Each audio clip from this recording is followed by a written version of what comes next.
to 1189, an online Bible commentary. My name is Tyler Marston. Today we're taking a look at Genesis chapter 13, which is a story about Abram and Lot. So remember, Abram is God's chosen, but he's not perfect. He's actually less than stellar, right? He's promised that he's going to make him a great nation. In him, all the families of the earth will be blessed.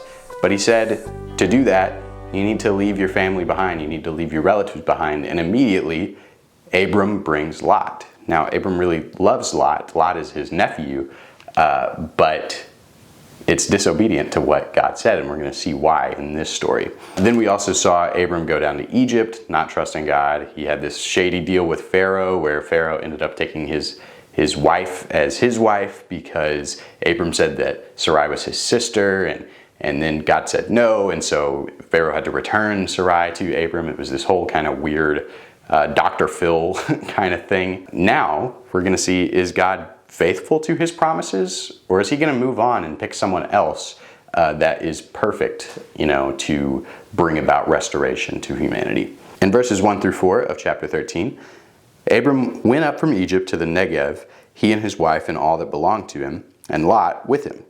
And Abram was very rich in livestock and silver and in gold, and he went on his journeys from the Negev as far to Bethel, to the place where his tent had been at the beginning, between Bethel and Ai, to the place of the altar which he had made formerly, and there Abram called on the name of the Lord. So God has literally restored him right back to where he was before he went down to Egypt. It's like Egypt never even happened. He still has his family, his livestock. He still has, his tent is pitched in the same place. God has restored him, and he's given him a second chance. But we see the reason now why God told Abram to leave all his relatives behind, including Lot. And that happens in verses 5 through 7. Now Lot, who went with Abram, also had flocks and herds and tents, and the land could not sustain them while dwelling together. For their possessions were so great that they were not able to remain together. And there was strife between the herdsmen of Abram's livestock and the herdsmen of Lot's livestock. And the Canaanite and the Perizzite were also dwelling then in the land.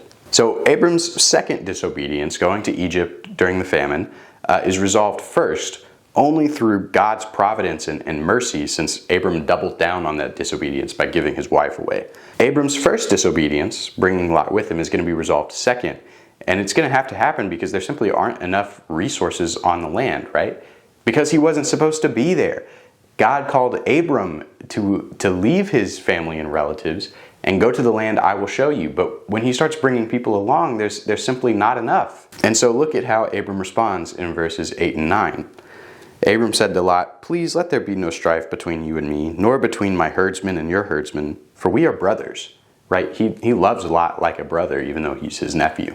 "Is not the whole land before you? Please separate from me. If to the left, then I will go to the right. Or if to the right, then I will go to the left." Again, we know Abram loves Lot because he wouldn't have brought him along if he didn't.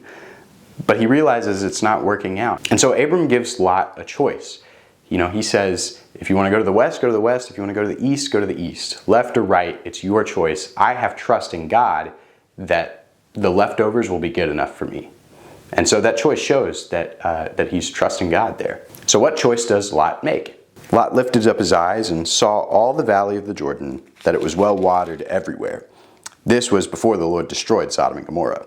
And it was like the garden of the Lord, like the land of Egypt as you go to Zoar.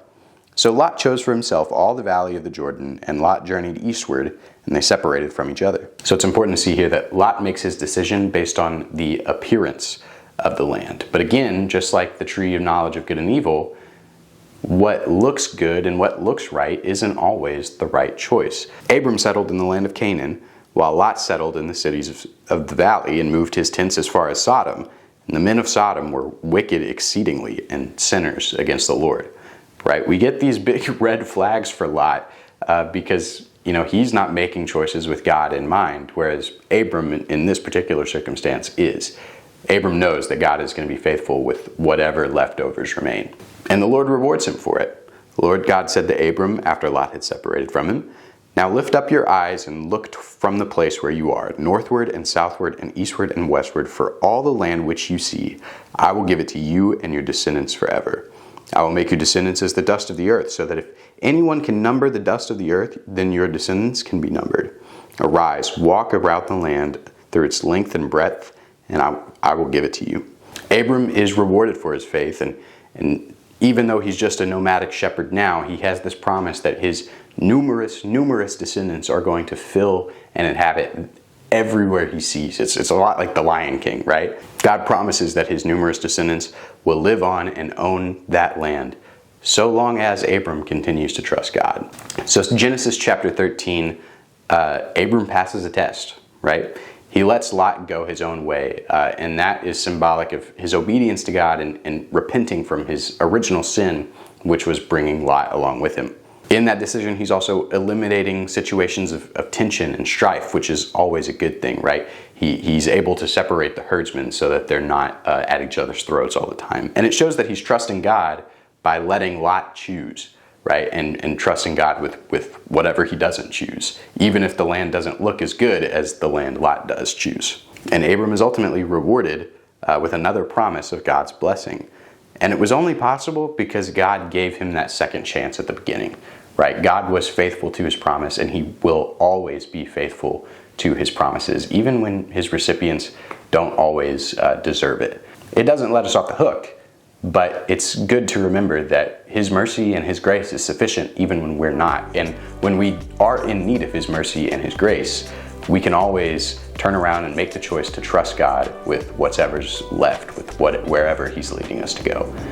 Thanks for watching. This has been 1189. Hope you come back tomorrow. We'll be talking about Abram and Lot and Melchizedek, and it's a really interesting story, and I think you're going to want to be there for it. I think you're going to like it.